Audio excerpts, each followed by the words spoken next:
Assalamualaikum warahmatullahi wabarakatuh. Wa ba'du, faqala Allah Ta'ala fil Qur'anil Karim. A'udzu billahi minasyaitonir rajim.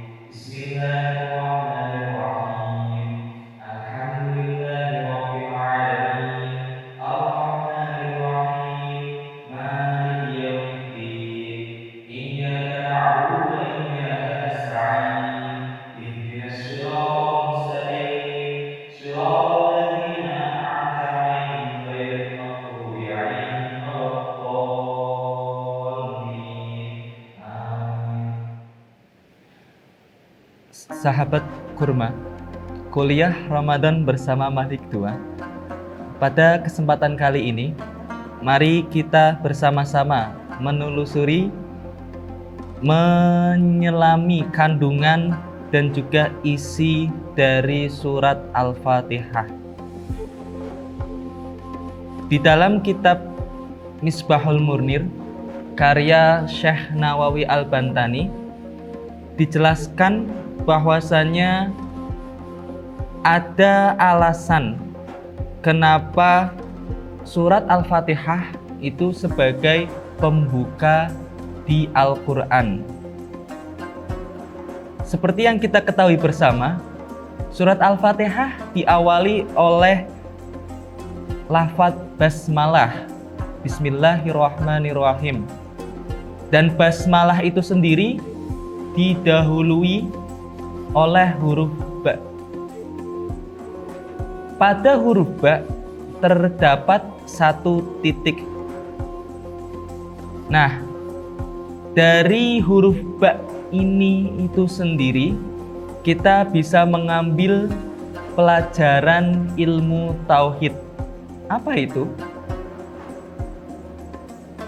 Satu titik ini menjelaskan bahwasanya semua alam semesta di dunia ini itu bersumber pada satu poros atau satu zat yang kita ketahui bersama, yaitu zat lahul asmaul husna walahul sifatul ula, yaitu Allah subhanahu wa ta'ala.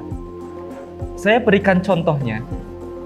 Ketika seorang pelukis ingin menggambar, baik itu gambar yang bagus maupun yang jelek, nah pasti gambar tersebut itu diawali oleh satu titik. Itu baru cuma gambar saja. Kalau kita pikir-pikir bersama, apalagi seluruh alam semesta ini yang penciptaannya sangat rumit sekali, yang kalau kita pelajari ilmu saintisnya, sampai ilmu astronominya, sampai semuanya, itu sangat-sangat benar-benar rumit sekali. Masa tidak ada penciptanya, tidak ada porosnya, tidak ada titiknya. Kita ketahui bersama, titik dari semua penciptaan alam semesta ini bersumber atau menuju ke zat yang lahul asmaul husna walahus sifatul ula, yaitu Allah subhanahu wa ta'ala. Di ayat yang kedua, alhamdulillahirabbil alamin, semua puji, baik itu puji Allah kepada zatnya, puji Allah kepada makhluknya, puji makhluk kepada Allah, ataupun puji makhluk kepada sesamanya, semua pujian itu lillah, hanya semata-mata milik Allah Ta'ala. Jadi ketika kita mendapatkan pujian dari sesama kita, dari teman kita, keluarga kita, maupun kolega orang lain, ya, pujian tersebut semata-mata hanya ditunjukkan kepada Allah, karena keistimewaan atau keunggulan, keutamaan yang kita dapatkan itu semuanya semata-mata pemberian atau titipan anugerah dari Allah Ta'ala. Makanya kita sebagai makhluk ketika mendapat pujian itu jangan merasa percaya diri atau terlalu pede, bahkan sampai menimbulkan sifat sombong. Na'udzubillah. Rabbil alamin. Kalau kita absai bersama itu mempunyai makna zat kang mengerani wong alam kabeh.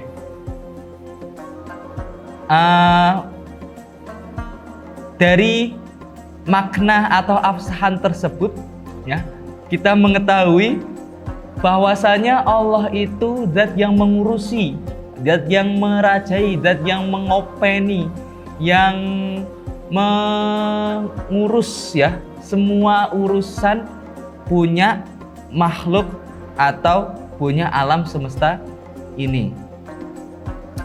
Nah, di istilah Jawa, wong alam kabeh, wong ini ya, kalimat atau lafaz wong itu tidak hanya digunakan untuk manusia saja, tapi terkadang digunakan untuk benda-benda lain non manusia.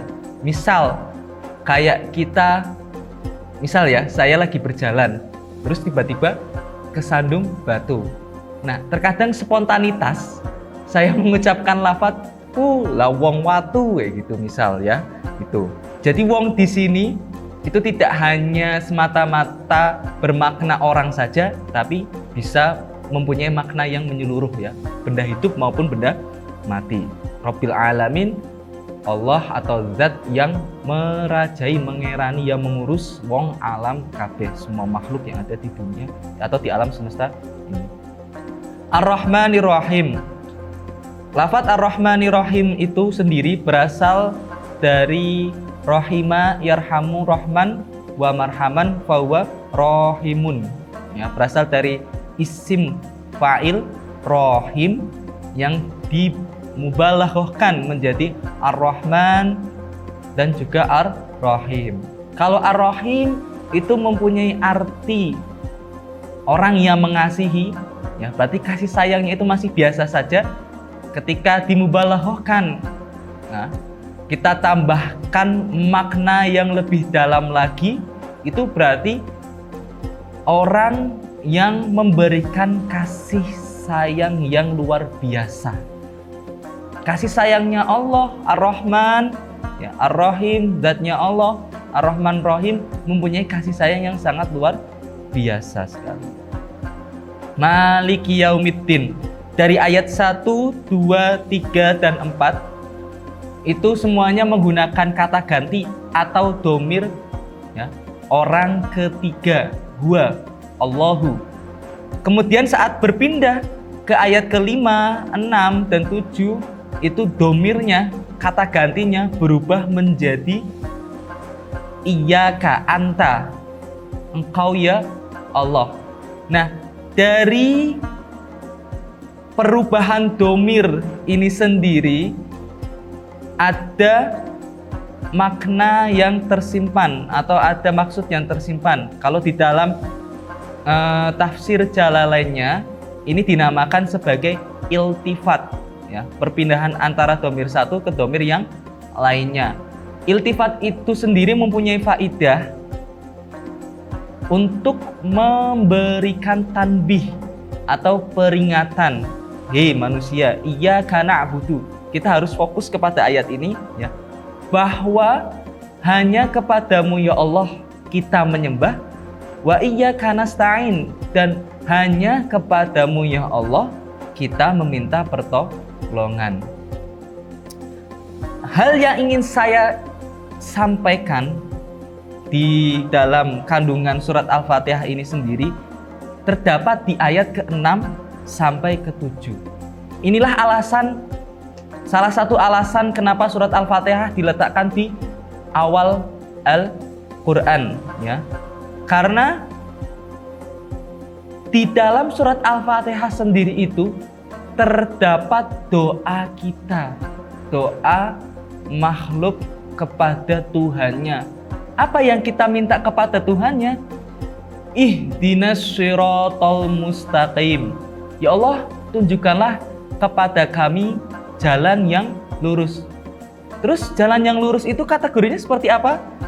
Shiratal ladzina an'amta 'alaihim ghairil maghdubi 'alaihim waladdallin. Amin. Ya.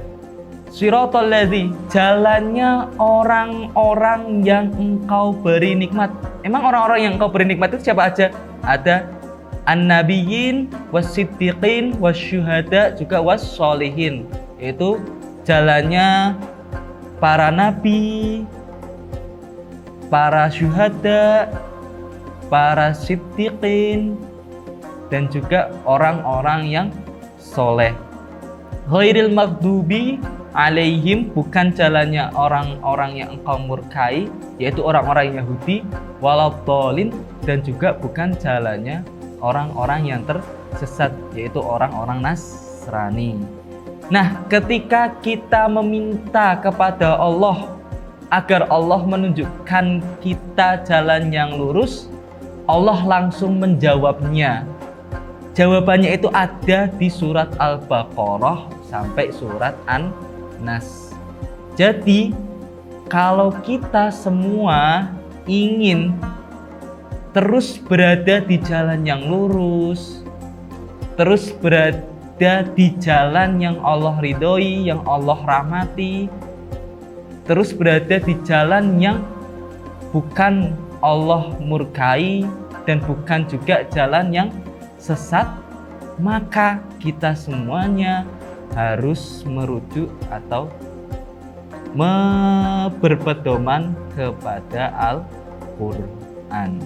Ya, kita sendiri meminta kepada Allah, ya Allah tunjukkan kepada kami jalan lurus.